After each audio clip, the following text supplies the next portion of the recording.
మీకు తెలుసా? ATM pin ఎందుకు ఎక్కువగా 4 అంకెలే ఉంటుందో ఎప్పుడైనా ఆలోచించారా? చాలామంది ఇది బ్యాంక్ల రూల్ అనుకుంటారు, కానీ అసలు కారణం వేరే ఉంది. ఏటీఎం పిన్ వ్యవస్థను అభివృద్ధి చేసిన Scottish engineer John Shepherd Barron మొదట 6 అంకెల పిన్ను ప్రతిపాదించాడు. కానీ ఆయన భార్యకు 6 అంకెల పిన్ గుర్తుపెట్టుకోవడం కష్టంగా అనిపించింది.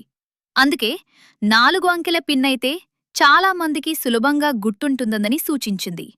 ఆ తరువాత 4 అంకెల పిన్ను ఉపయోగించడం ప్రారంభించారు. నేడు ప్రపంచంలోని చాలా ఏటీఎంలు 4 అంకెల పిన్నే ఉపయోగిస్తున్నాయి. అయితే కొన్ని దేశాల్లో మరియు కొన్ని బ్యాంకుల్లో 5 లేదా 6 అంకెల పిన్లను కూడా ఉపయోగిస్తున్నారు. ఒక చిన్న సూచన: మీ డబ్బు భద్రత కోసం బలమైన పిన్ను ఉపయోగించండి. ఈ ఫ్యాక్ట్ మీకు ముందే తెలుసా? కామెంట్లో ఏటీఎం పెట్టండి. ఇంకా ఇలాంటి ఆసక్తికరమైన టెక్ ఫ్యాక్ట్స్ కోసం ఫాలో అవ్వండి.